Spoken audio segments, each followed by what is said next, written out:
In den 1860er Jahren, auf dem Höhepunkt des amerikanischen Bürgerkriegs, trugen Tausende von Unionssoldaten einen Revolver ins Gefecht, der nicht von Colt oder Remington stammte. Er trug einen französischen Namen, Les Faucheux. Im Jahr 1853 hatte die französische Marine das Modell 1858 offiziell eingeführt. Der erste militärische Revolver der Welt, der Metallpatronen verwendete. Bis 1861 verließen über 12.000 dieser Waffen die Werkstätten in der Rue Lafayette in Paris, um den Atlantik zu überqueren. Die Stiffeuerpatrone veränderte die Kriegsführung und den zivilen Markt weltweit. Für einen kurzen Moment dominierte eine private französische Erfindung die globale Rüstungsindustrie. Doch diese Stärke wurde zu einer Falle. Heute ist der Name Les Faucheux fast vollständig aus dem kollektiven Gedächtnis verschwunden, reduziert auf rostige Relikte in Museumsvitrinen. Aber die wahre Geschichte dieses Revolvers ist nicht nur die einer vergessenen Waffe. Es ist die Geschichte einer industriellen Brückentechnologie, die den Weg in die Moderne ebnete. Und das Zeugnis darüber, wie ein französisches Industrieimperium durch den unaufhaltsamen globalen Standardisierungsdruck ausgelöscht wurde. Chaque semaine, nous racontons l'histoire des armes françaises, des manufactures et des arsenaux qui ont façonné l'armée, l'industrie et la mémoire nationale, puis ce qui est arrivé quand l'époque a changé. Abonnez-vous si cette histoire vous parle. L'histoire ne commence pas par la nostalgie, mais par un lieu précis, à Paris, dans les années 1830. L'histoire ne commence pas sur un champ de bataille fumant, ni dans les forges austères d'un arsenal de l'État. Elle commence dans le silence feutré d'un atelier d'armurier privé à Paris, au début des années 1830. Casimir Le Faucheux, un artisan inventif et ambitieux, observe un problème que les ingénieurs militaires français considèrent alors comme une fatalité insoluble. À cette époque, le vide technologique de la France et de toutes les armées européennes est immense. L'armement réglementaire, qu'il s'agisse de l'armée de terre ou de la marine, repose intégralement sur le chargement par la bouche. Pour tirer, un soldat ou un marin doit verser de la poudre noire, un ancien type de poudre produisant beaucoup de fumée et d'encrassement, dans le canon, y forcer un projectile, puis placer une amorce en cuivre distincte pour espérer déclencher le tir. C'est un processus lent, vulnérable à l'humidité, complexe sous le stress du combat et dangereux. Les grandes manufactures d'État, de Saint-Étienne à Châtellerault, produisent ces armes par dizaines de milliers. L'institution militaire, enfermée dans sa certitude doctrinale, ne cherche pas à repenser l'arme. Elle cherche seulement à la produire moins chère. Casimir Le Faucheux, n'étant pas soumis aux commandes de l'État ni aux rapports des commissions militaires, regarde ailleurs. Il travaille pour le marché civil, pour les chasseurs fortunés qui exigent de la fiabilité et de la rapidité. En 1832, il brevette une invention qui va bouleverser la mécanique armurière, la cartouche à broche. Une cartouche, l'ensemble formé par l'étui, l'amorce, la poudre et le projectile, n'est pas une idée entièrement nouvelle, mais Casimir trouve le moyen de la rendre pratique. Il rassemble la poudre et la balle dans un tube en carton muni d'un culot en cuivre. Sur le côté de ce culot dépasse une petite tige métallique, la broche. Lorsqu'elle est frappée par le chien, une pièce mobile qui déclenche la percussion sur certaines armes, cette broche s'enfonce et vient écraser une amorce interne, mettant le feu à la poudre. L'invention est brillante. Elle offre une obturation presque parfaite des gaz, protège la poudre de l'humidité et permet un rechargement par l'arrière de l'arme. Pourtant, le ministère de la Guerre ignore cette percée. Le problème n'était pas seulement la cartouche. Le problème était le système de production et de doctrine qui devait l'accepter. Les arsenaux d'État sont conçus pour forger des canons simples et couler des balles en plomb, pas pour emboutir des douilles en cuivre avec une précision micrométrique. Adopter le système Le Faucheux pour l'armée signifierait jeter des décennies d'outillage, repenser l'approvisionnement des casernes et confier une part de la souveraineté industrielle à un atelier privé parisien. La commission d'artillerie refuse. La cartouche à broche reste donc une curiosité luxueuse, cantonnée aux fusils de chasse, aux catalogues civils et aux armureries bourgeoises. En 1852, Casimir Le Faucheux meurt. Son invention aurait pu s'éteindre avec lui, reléguée au rang de note de bas de page dans l'histoire de la chasse française. Mais son fils, Eugène Le Faucheux, hérite de l'entreprise. Eugène n'est pas seulement un artisan, c'est un industriel visionnaire qui comprend que la véritable révolution ne se trouve pas dans le fusil de chasse, mais dans une catégorie d'armes que le monde commence à peine à découvrir. Eugène observe l'essor des armes américaines, notamment les conceptions de Samuel Colt, qui popularise le revolver, une arme de poing utilisant un barillet, c'est-à-dire un cylindre tournant qui contient plusieurs chambres. Colt a prouvé que la répétition des tirs est l'avenir. Mais les revolvers américains de l'époque fonctionnent encore avec de la poudre en vrac, des balles séparées et des amorces capricieuses. Eugène réalise que si l'on combine le barillet rotatif avec la cartouche métallique de son père, on obtient une arme d'une rapidité et d'une fiabilité sans précédent. Le 15 avril 1854, Eugène Le Faucheux dépose un brevet historique pour un revolver à broche. Il conçoit une arme où chaque chambre, l'espace où la cartouche se place avant le tir, est forée de part en part. Les cartouches métalliques s'insèrent facilement par l'arrière, leurs broches dépassant par de petites encoches usinées sur le bord du barillet. Il intègre également une culasse, la partie en métal solide qui ferme l'arrière de la chambre, au moment du tir, garantissant la sécurité du tireur contre le recul de la cartouche. L'Exposition universelle de 1855, organisée à Paris, devient la première grande vitrine de cette arme. Sous les verrières du Palais de l'Industrie, le revolver Le Faucheux attire tous les regards. Il est élégant, mécanique, d'une modernité implacable. Contrairement aux armes de dotation traditionnelles, il peut être rechargé en quelques secondes, même dans le noir.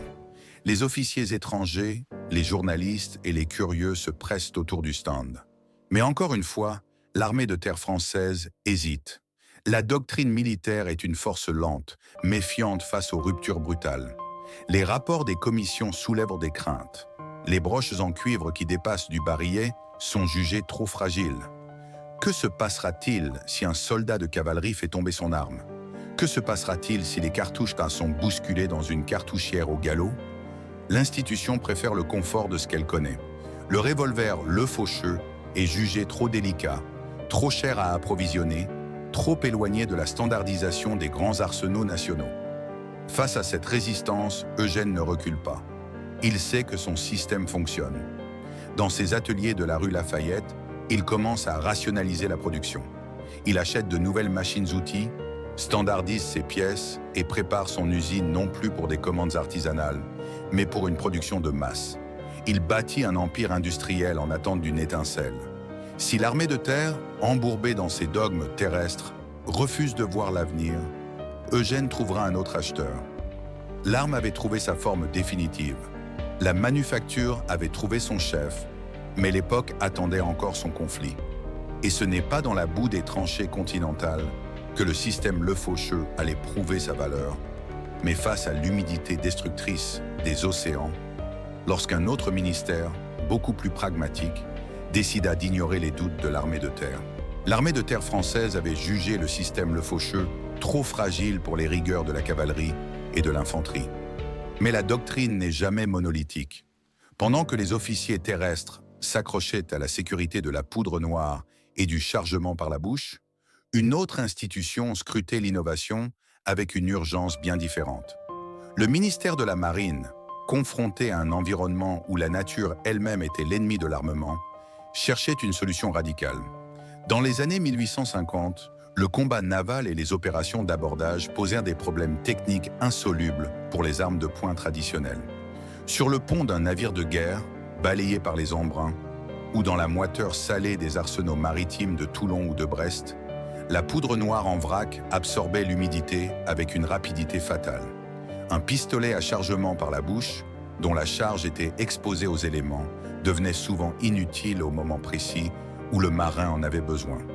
De plus, recharger une telle arme sous le feu ennemi, sur un pont mouvant, relevait de l'exploit périlleux. La marine ne cherchait pas simplement une nouvelle arme, elle cherchait un système hermétique. C'est ici que l'invention d'Eugène Le Faucheux trouva sa véritable justification institutionnelle. La commission d'artillerie navale comprit immédiatement l'avantage structurel de la cartouche à broche. Contrairement aux anciennes charges, cette munition offrait une obturation complète. L'étui en cuivre gonflait légèrement lors du tir, scellant la chambre. l'espace interne où la cartouche repose avant d'être tirée et empêchant les gaz brûlants de s'échapper vers l'arrière, tout en protégeant hermétiquement la poudre de l'air marin. Pour la marine, ce n'était pas seulement une commodité mécanique, c'était une garantie de survie. En 1858, le ministère de la Marine prend une décision qui va bouleverser l'histoire de l'armement réglementaire mondial. Il adopte officiellement le revolver Le Faucheux sous la désignation de modèle 1858. Ce simple acte administratif, acté dans les bureaux parisiens, constitue une rupture colossale. Pour la première fois dans l'histoire, une grande puissance militaire intègre dans sa dotation standard une arme de poing utilisant une cartouche métallique autonome. La France devance ainsi les États-Unis, la Grande-Bretagne et la Prusse dans la course à la standardisation des munitions modernes. L'arme elle-même, examinée aujourd'hui sous les vitrines du musée de l'armée, révèle l'ambition de ce cahier des charges. Le revolver modèle 1858 est une pièce de métal massive, conçue pour la rudesse du service en mer. Son barillet, un cylindre rotatif foré de 6 chambres distinctes, permet à un marin de tirer 6 fois sans avoir à recharger. Dans le contexte des abordages, où les secondes décidèrent de la vie ou de la mort, cette puissance de feu ininterrompue constituait un avantage tactique écrasant. Le rechargement était assuré par une portière basculante située à l'arrière du bouclier de culasse.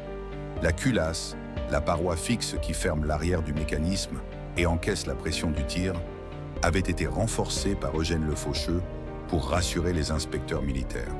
Les cartouches s'inséraient une à une, leurs petites broches de cuivre s'alignant méticuleusement dans des encoches usinées sur le bord extérieur du barillet. Le chien, la pièce mobile actionnée par la détente, venait frapper verticalement cette broche pour déclencher le tir. C'était précis, c'était rapide et surtout, c'était totalement insensible aux intempéries. Pourtant, cette adoption ne s'est pas faite sans heurts. Le paradoxe du système Le Faucheux résidait dans sa plus grande force. La broche, qui permettait cette percussion si fiable, dépassait physiquement du barillet. Les rapports de l'époque soulignent ce risque avec une clarté clinique. Si le revolver tombait accidentellement sur le pont d'un navire, ou si un choc violent venait écraser l'une des broches exposées, la cartouche pouvait exploser hors de l'axe du canon. C'était une vulnérabilité physique inhérente au design. Mais la marine française, pragmatique, fit un calcul doctrinal strict. Le risque d'un accident de manipulation était jugé inférieur au bénéfice immense d'avoir une arme qui tire 6 coups sous la pluie. La commande initiale de la marine força l'entreprise Le Faucheux à changer d'échelle.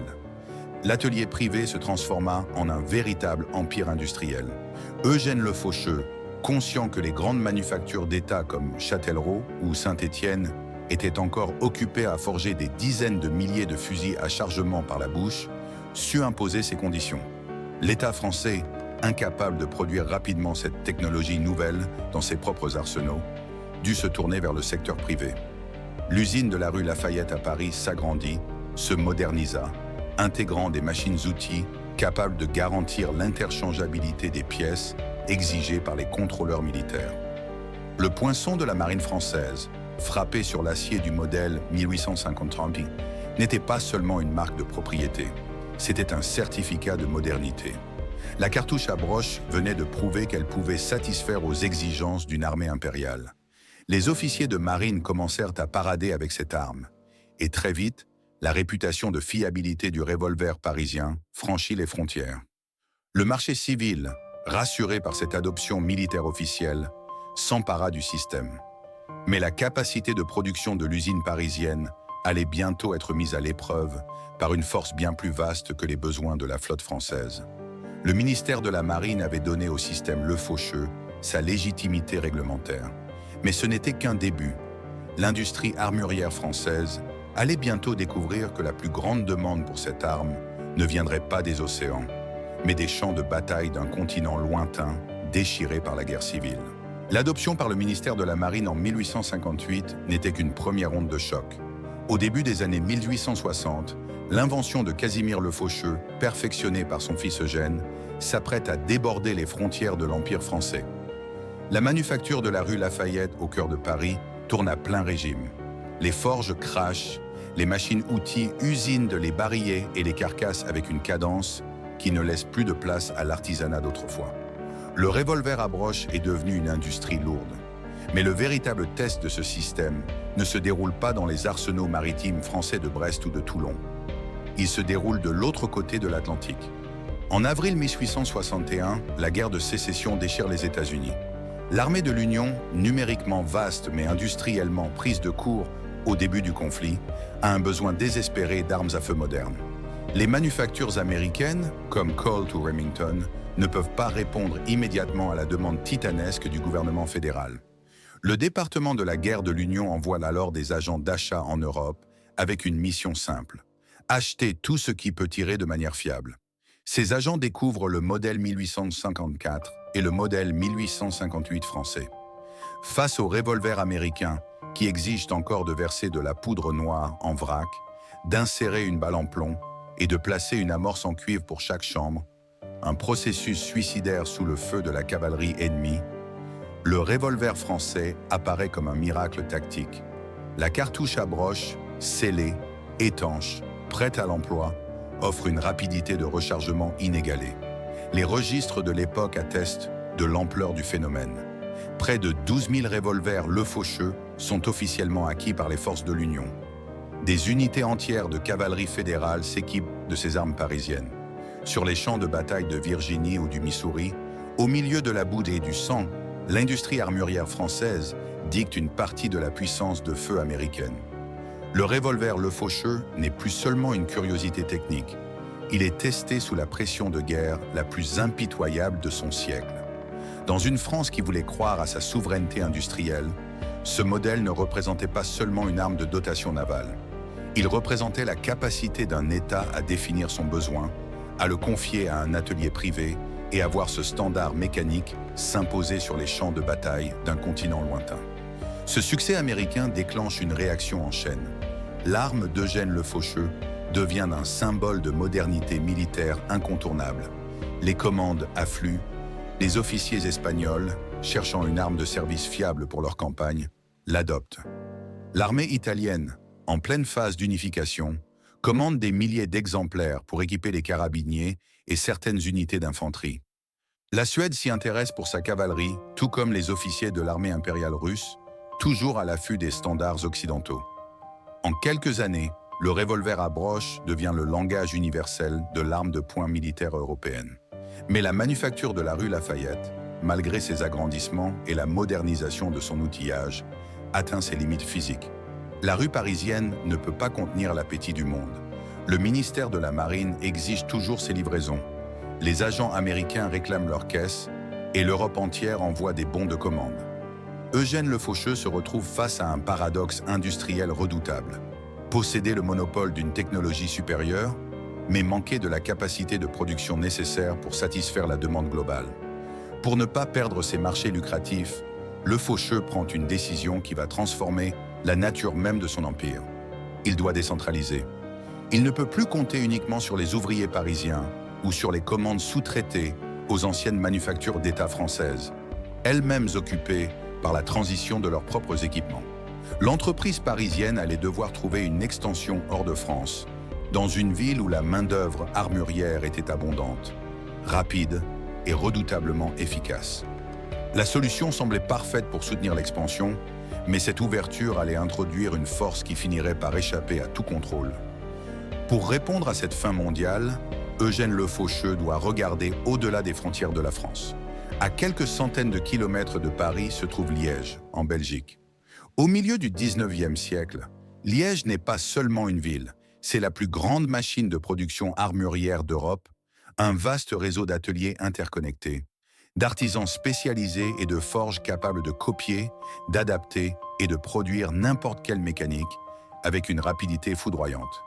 Eugène y établit des accords, ouvre des succursales et accorde des licences. Mais très vite, la situation lui échappe.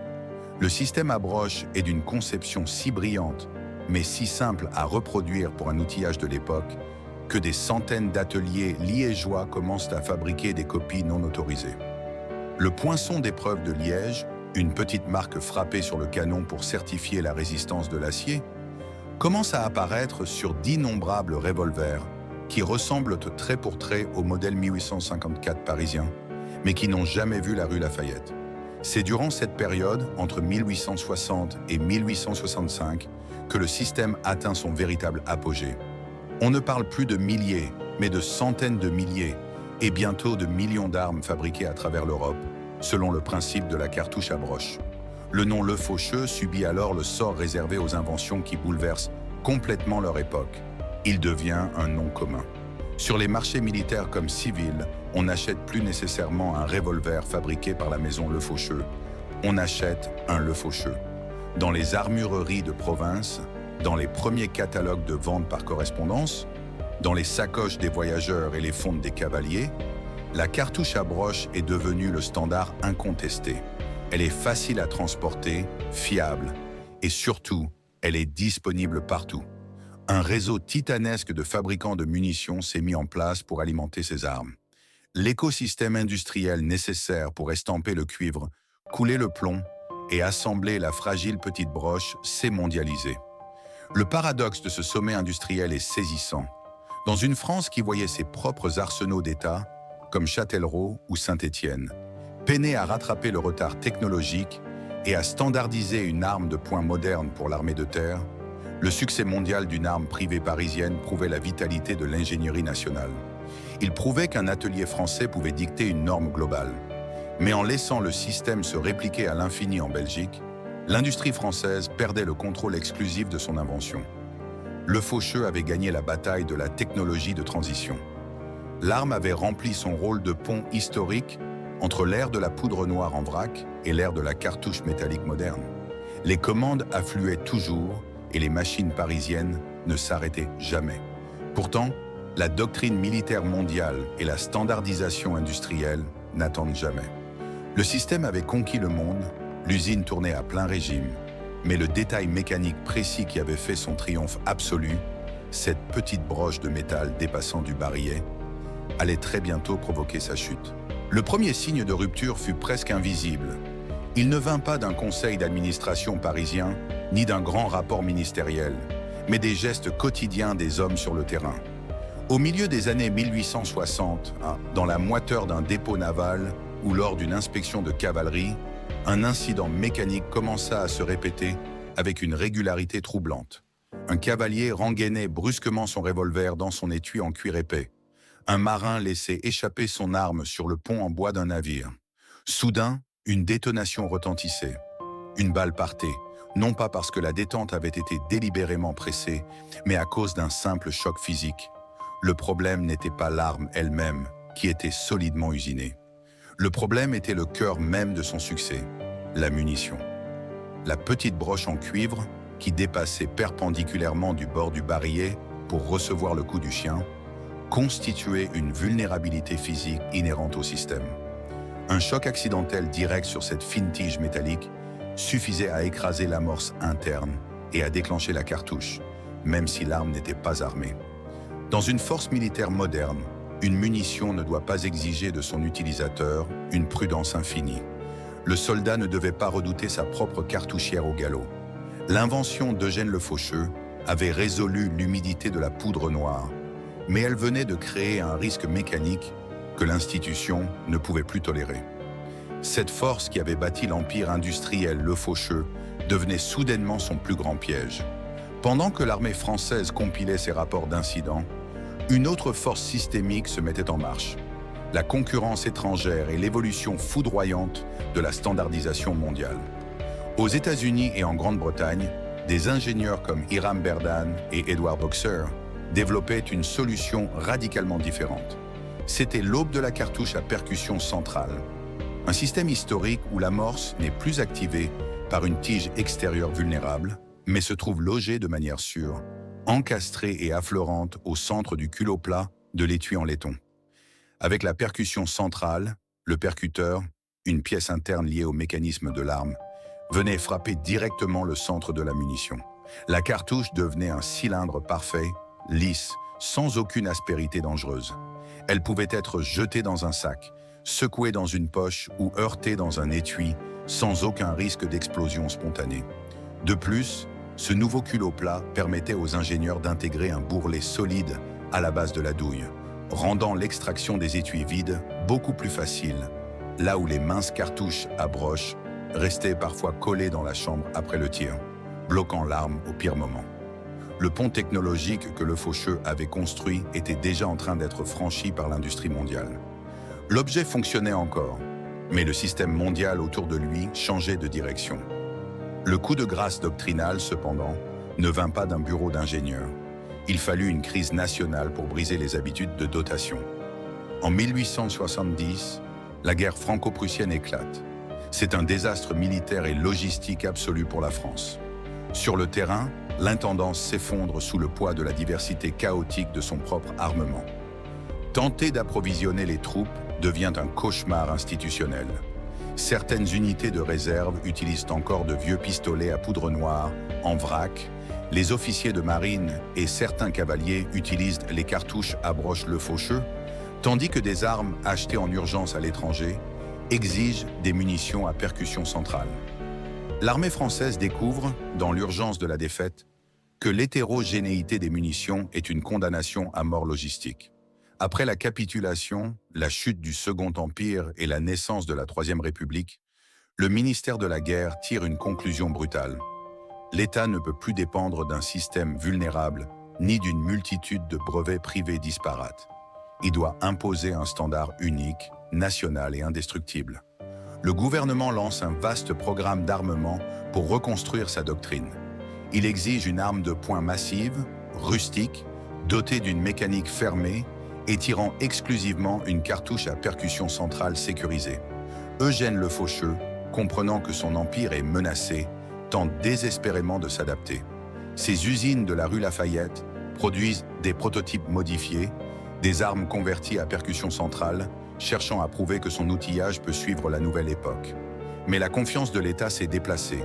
La commission militaire ne veut plus d'une conception privée parisienne dont les principes ont été copiés partout en Belgique. En 1873, l'armée adopte officiellement le revolver conçu par Chamelot et Delvigne sous le nom de modèle 1873. Le coup est fatal pour l'entreprise Le Faucheux, car le ministère ne lui confie pas la production. L'État français choisit la manufacture d'armes de Saint-Étienne, un colossal arsenal d'État, pour forger des centaines de milliers de ces nouvelles armes avec ses propres ouvriers, ses propres machines et son propre contrôle qualité. L'armée de terre, la marine et la cavalerie venaient de refermer définitivement la porte de la dotation militaire.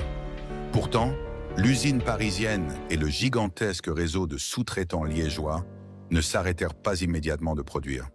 L'arme allait simplement être poussée vers un autre marché, beaucoup moins prestigieux, mais infiniment plus cruel. L'armée et la marine avaient tranché. Le système à broche n'était plus une arme de guerre, mais un empire industriel de la taille de celui d'Eugène Le Faucheux ne s'effondre pas en un seul jour par un simple décret de dotation. Sans les commandes de l'État, la gigantesque manufacture de la rue Lafayette dut chercher son salut ailleurs. L'arme fut poussée vers le marché civil. Le revolver modèle 1858, autrefois symbole de la projection de puissance impériale française, se transforma en arme de défense personnelle pour les bourgeois parisiens, les commerçants de province et les directeurs de banque. Mais ce marché civil était un piège. Eugène Le Faucheux découvrit la violence de la concurrence étrangère et du déplacement industriel. En ouvrant les portes de la production sous licence à Liège des années plus tôt, il avait créé un monstre qu'il ne pouvait plus contrôler. Les centaines d'ateliers belges n'avaient plus besoin de l'approbation de Paris. Ils inondèrent le marché européen et mondial de copies à broche. Ces revolvers liégeois étaient souvent fabriqués avec des aciers de qualité inférieure, usinés à la hâte et vendus à une fraction du prix des armes parisiennes. Le nom même de l'inventeur subit une dégradation sémantique irrémédiable. Dans les catalogues des armuriers ruraux, on n'achetait plus une mécanique de précision. On achetait un type Le Faucheux, souvent relégué aux pages des armes bon marché. La qualité chuta. L'institution militaire l'avait rejeté pour sa fragilité et maintenant, le marché civil le transformait en un objet jetable. La broche, qui avait été un miracle d'étanchéité dans les années 1850, n'était plus perçue que comme une nuisance. Les utilisateurs se blessaient accidentellement avec ces munitions de mauvaise qualité et les armuriers préféraient désormais stocker les nouvelles cartouches à percussion centrale, plus sûres, plus faciles à manipuler et plus rentable à produire en masse. Face à cette saturation du marché par des copies à bas coût, l'usine parisienne commença à suffoquer. Les machines-outils de la rue Lafayette, conçues pour garantir l'interchangeabilité des pièces militaires, tournaient à vide ou produisaient à perte. Les ouvriers qualifiés qui avaient forgé les armes de la guerre de sécession et équipé les officiers de l'armée italienne voyaient leurs heures réduites. Eugène Le Faucheux tenta bien de produire des revolvers à percussion centrale pour survivre, mais le mal était fait. Les arsenaux d'État, comme Saint-Étienne, avaient désormais le monopole absolu de la production militaire, et les firmes civiles américaines ou belges dominaient le commerce international. Le problème n'était pas seulement financier.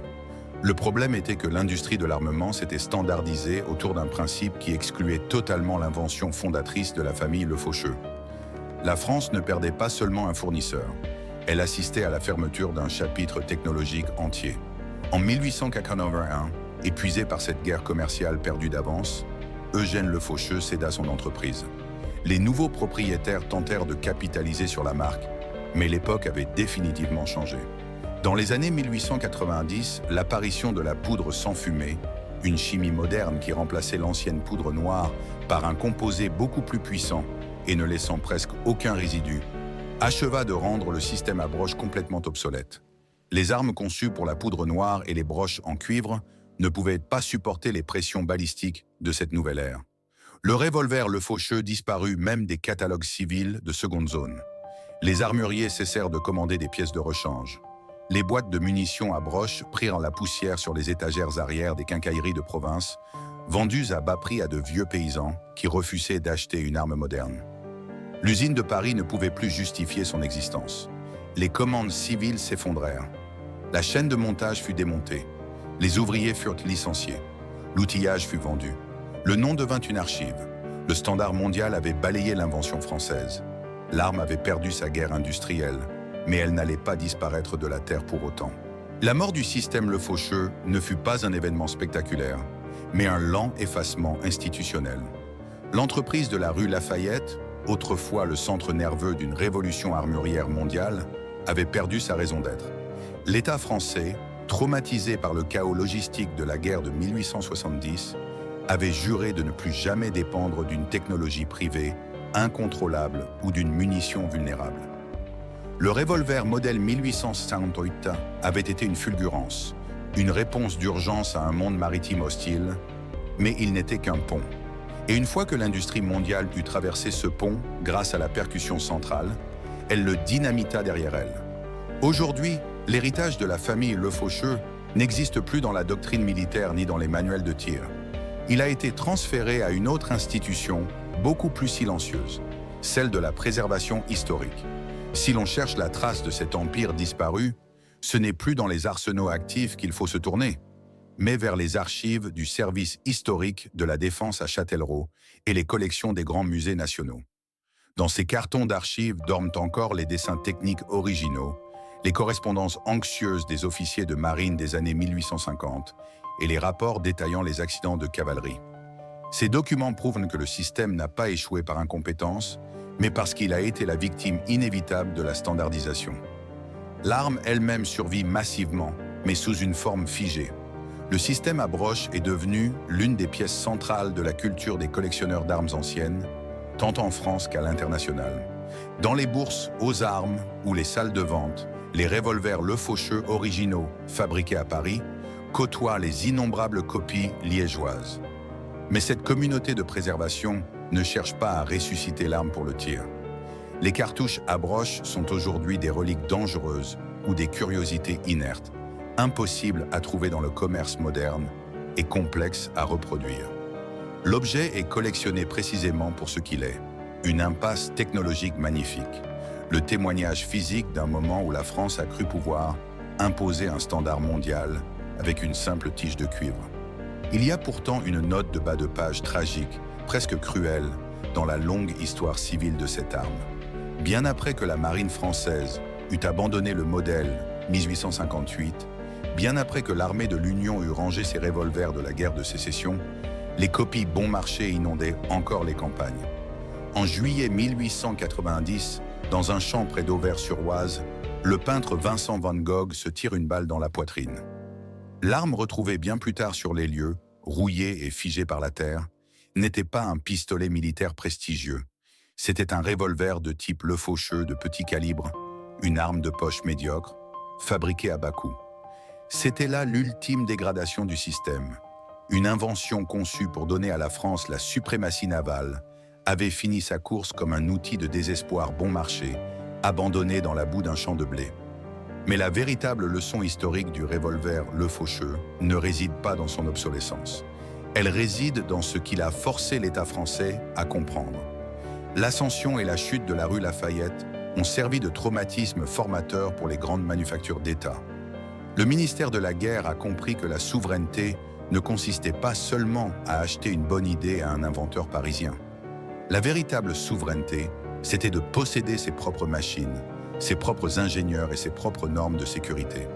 C'est en rejetant la fragilité de la broche Le Faucheux que la France a financé le gigantesque outillage de la manufacture d'armes de Saint-Étienne pour produire le revolver modèle 1873. Le système Le Faucheux a sacrifié son existence pour obliger l'industrie étatique française à entrer définitivement dans l'ère moderne. L'usine de la rue Lafayette a disparu depuis longtemps, engloutie par l'urbanisation parisienne.